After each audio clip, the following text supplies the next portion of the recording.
Je pense qu'avec qu'est-ce qui se passe présentement, le climat économique et géopolitique, avec les tarifs, les ci, les ça, c'est pas le temps. Réparer, ça vaut quand même la peine parce que des fois, oui, peut-être vous allez investir un paiement de véhicule par mois dans votre véhicule, mais le prochain mois, ça se peut que vous ne mettez rien dedans.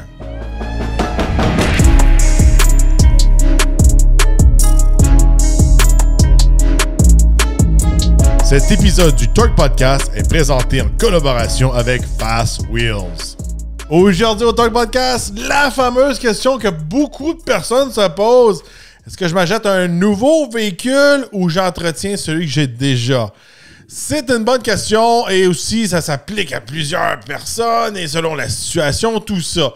Aujourd'hui, je vais vous répondre avec ma franchise, puis c'est peut-être pas quelque chose que vous allez être habitué d'avoir comme réponse, je pourrais vous dire, de la plupart des chroniqueurs ou journalistes automobiles, parce que leur rôle est un peu de promouvoir l'industrie et les nouveaux produits, la consommation.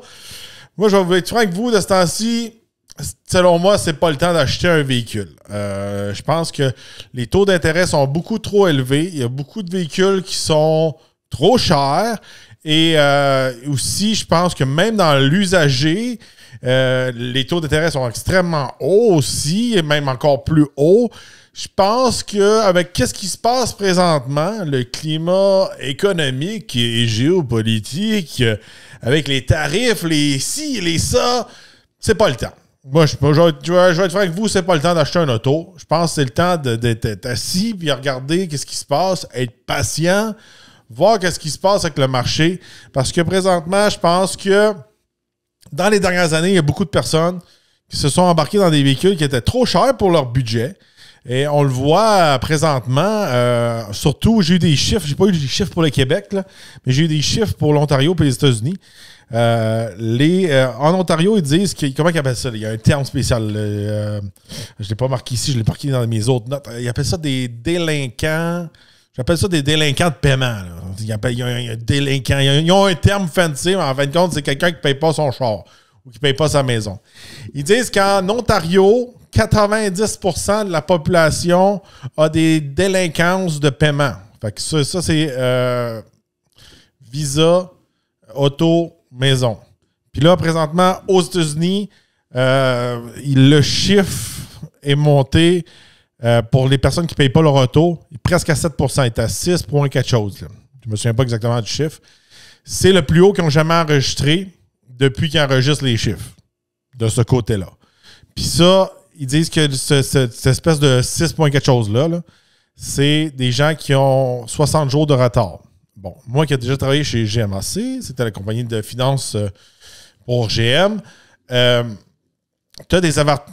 Quand ça marche, c'est que quand tu es en retard pour payer ton auto, tu as des avertissements. Puis là, tu as des lettres. Fait que après 30 jours, ils t'appellent, tu as une lettre. Puis après 60 jours, tu as un autre avertissement, puis ça va jusqu'à 90 jours. Là, je pourrais dire que le sérieux pogne vraiment après 90 jours. Là, si t'as pas fait de deal avant 90 jours, là, ça va pas bien. Au Canada, en tout cas, dans le temps, ça fait longtemps que je parle de ça, là, je travaillais là en 2004, je pense. En tout cas, ça peut avoir changé avec le temps, mais je suis pas sûr que c'est encore le même. Canada, il essayait tout le temps d'avoir une espèce d'arrangement, mais il voulait tant que tu payes, puis même là, il faisait des saisies de salaire quasiment dans ton compte de banque directement avant d'aller chercher l'auto, parce que c'était plus rentable de faire ça, parce que des fois, la valeur résiduelle du véhicule, ben, il perdait trop d'argent parce que les véhicules dans ce temps-là, ils dépréciaient beaucoup. C'est encore le cas aujourd'hui. Aux États-Unis, c'est différent. Après 90 jours, là, il envoie le towing, mais le towing, il vient pogner le char pendant la nuit, puis il s'en fout de passer sur ton gazon. Puis vous avez tous déjà vu des espèces d'émissions de towing à la télé, là, puis de repo. Puis en tout cas, ça, c'est le même, ça marche aux États-Unis. Fait que le chiffre que je vous donne, c'était au mois de janvier. Fait que là, ça veut dire que ça se peut qu'il y en ait beaucoup qui sont rendus à 90 jours et plus. Fait que ça se peut que là, rendu février-mars, il y en a une couple qui sont repo. Fait que ça veut dire qu'ils reprennent le véhicule littéralement. Fait que ça va pas bien de ce côté-là. Je pense que c'est l'inflation, tout a monté, les gens ont de la misère. Je pense qu'il y en a beaucoup qui se sont embarqués aussi dans des véhicules, peut-être avec des subventions, puis des ci, puis des ça. Je trouve qu'il y a beaucoup de monde au Québec avec les subventions. C'est pas pour pointer du doigt, mais c'est tout du monde qui se promenait en Corolla, puis en Civic ou en Camry, puis là, Joe Lamain, ils se sont pognés des Ioniq 5, puis des Mach-E, puis des peu importe, là. Puis se sont embarqués dans des chars à 65 000 quand ils étaient tout le temps dans des chars à 25 000 auparavant. Ça aussi, c'est un peu de la surconsommation, puis ça a été poussé, je veux dire, par les gouvernements, les médias, la mode, des ci pis ça. Je trouve que peut-être qu'il y a des gens qui se sont embarqués dans des affaires qui sont inutiles. Ça marche autant dans le monde des pick-up. Comment de fois que là, à cette heure, on est rendu avec des pick-up à 100 000 $, ça n'a pas d'allure. Bon. Puis j'en ai parlé dans d'autres épisodes. Il y a des véhicules qui étaient un petit peu trop cochons dessus, je pense, puis ils sont capables de baisser le prix. Fait que, je vous donne un exemple, là, des Jeep Wagoneer, Grand Wagoneer, ils baissent encore le prix, ils ont baissé le prix, ils ont baissé encore le prix. Est-ce qu'ils sont en train de perdre de l'argent? Sont-ils en train de faire kiff-kiff ou ils étaient trop cochons, prenaient trop de profit? Ah, ça, faut être à l'interne de savoir ça. À un moment donné, quand ils sont capables de descendre les prix, descendre, peut-être qu'ils ambitionnaient. Ah, d'accord, je fais juste vous le dire. Bon, fait que tout ça vient me dire, regardez, soyez patient. Il va te savoir des tarifs. Là, j'en ai vu passer. Puis il y a du monde qui m'a envoyé des affaires que là, les véhicules là, qui venaient des États-Unis. non. C'est ça que j'ai vu. Un gars qui parlait à la TV. Il disait que là, il payait ses véhicules qui étaient fabriqués au Canada 25% plus cher. Puis ceux qui disaient du Mexique 25% plus cher. Puis là, il passait à la télé et il disait ça. Mais ça faisait aucun sens parce que les tarifs n'étaient pas vraiment en fonction. Puis même s'ils étaient en fonction, les tarifs étaient appliqués aux États-Unis et non aux Canadiens. Puis pourquoi qu'un Canadien paierait 25% de tarifs de plus sur un produit au Canada? Puis il sac ça à télé, puis là, no shit que tous les vieux sont mélangés, puis ils comprennent rien, puis tout le monde dit n'importe quoi. Faites attention. Moi, je pense que les gens sont tellement mélangés que présentement, il y en a qui vont être profiteurs là-dedans. Ils vont dire, ben là, faut que je te charge plus parce qu'il y a des tarifs. Puis en fin de compte, il n'y a pas de tarifs. Il faut faire attention. Quand il y a un domaine qui est en difficulté, puis je ne me le cache pas, je suis là-dedans. Dans l'automobile, c'est dans les pires. Quand ça va pas bien, puis vous rentrez dans un concessionnaire, ils vont tout faire pour vous signer, puis vous embarquer dans des paiements, puis des taux, puis ils vont vous entourlouper là-dedans. Puis là, ils ne comprennent plus rien parce que là, je fais confiance à mon vendeur. Puis après ça, vous m'arrivez, hey, moi, aux 2 semaines, je paye juste 750$. Aïe, aïe, man! C'est comme... C'est très cher, là. Puis comme Eve, qui était une ancienne FNI, elle vient toujours me rappeler, aux 2 semaines, c'est pas x2 par mois, là. Il y a des mois dans l'année qu'il y a 5 semaines. Quand tu comptes les 52 semaines de toute ton année, ça te revient plus cher que faire juste x2 si vous comparez un paiement par mois. Fait que gardez ça en tête. C'est pas... je veux dire, c'est sûr et certain que quand on est plus indépendant, comme ici au Torque Podcast, on n'est pas commandité par un manufacturier ou des concessionnaires, ces choses-là, on peut dire ces choses-là. Oui, on se fait pas des amis dans la gang, là, mais c'est la vérité. Faut être patient. Fait que je pourrais vous dire que présentement, il va falloir que si vous êtes vraiment pressé d'avoir un véhicule neuf, il faut magasiner le deal et le taux et non l'auto.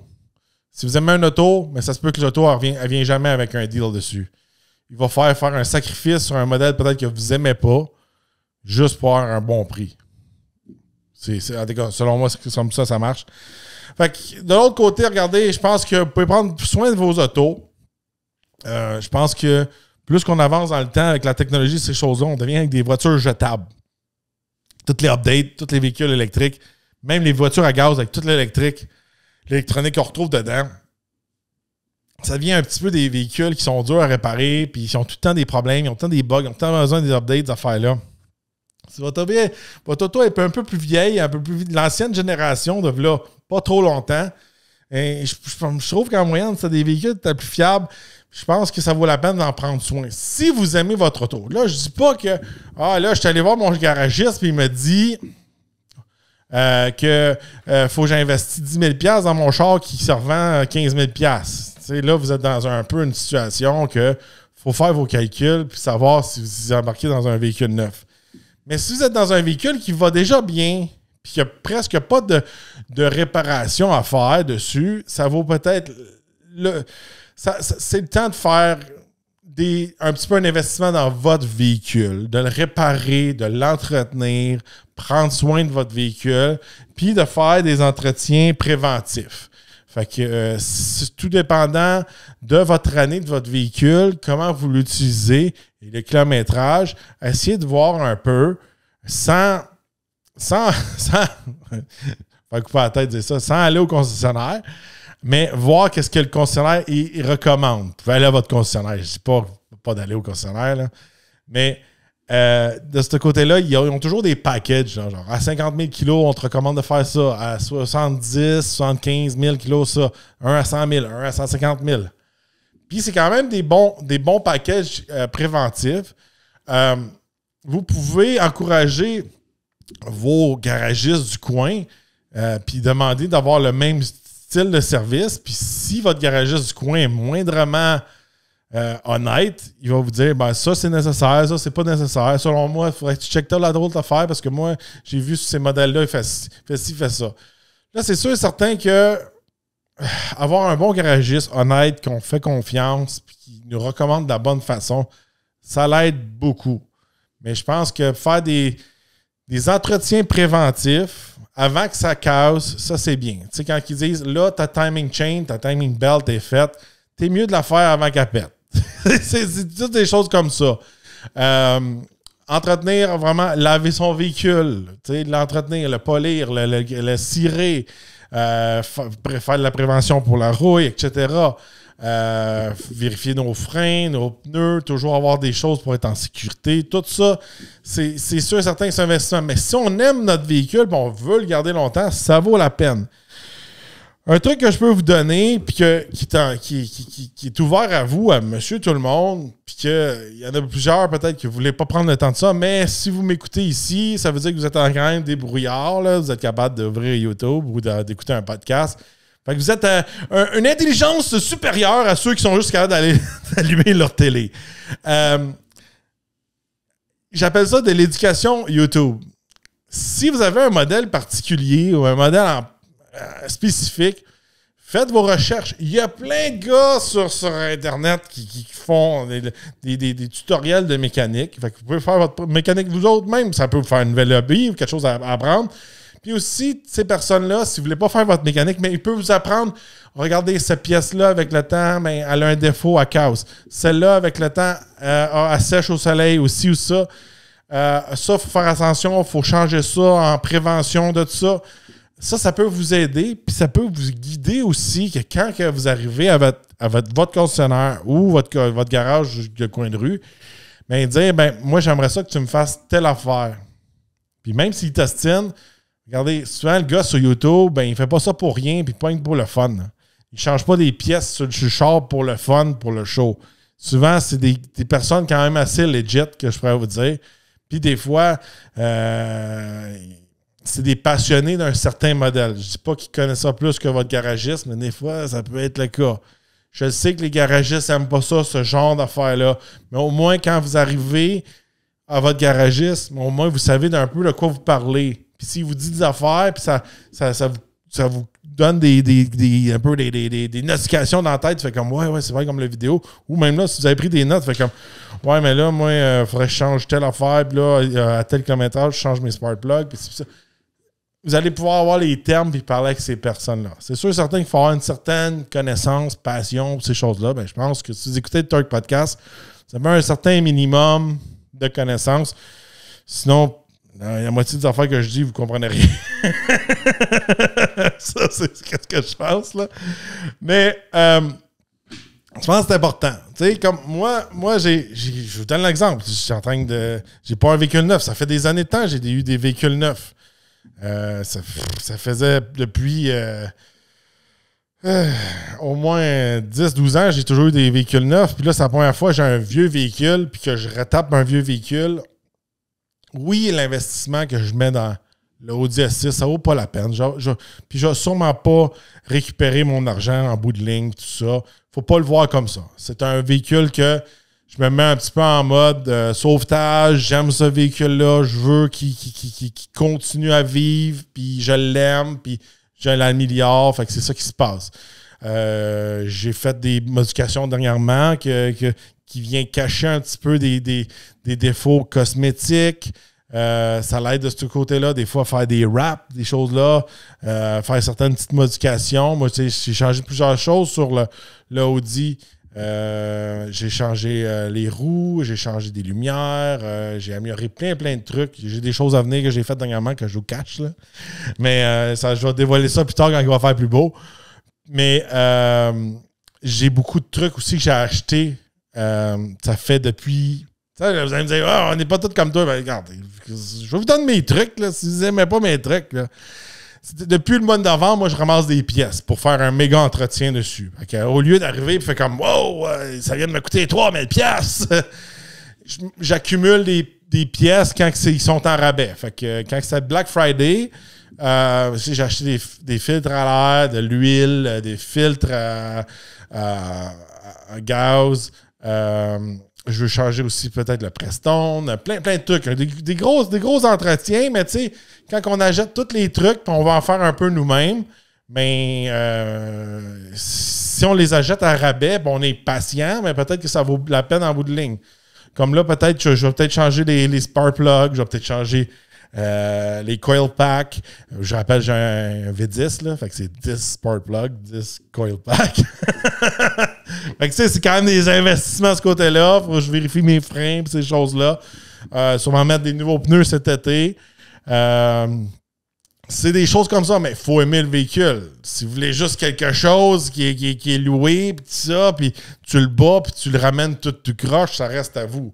Je pense que moindrement, encore une fois, vous écoutez le Third Podcast, vous êtes un peu passionné. Vous n'êtes pas le genre à louer un char, le détruire, puis passer au prochain. T'sais. En tout cas, moi, je pense que de ce temps-ci, réparer, ça vaut quand même la peine parce que des fois, oui, peut-être vous allez investir un paiement de véhicule par mois dans votre véhicule, mais le prochain mois, ça se peut que vous ne mettez rien dedans.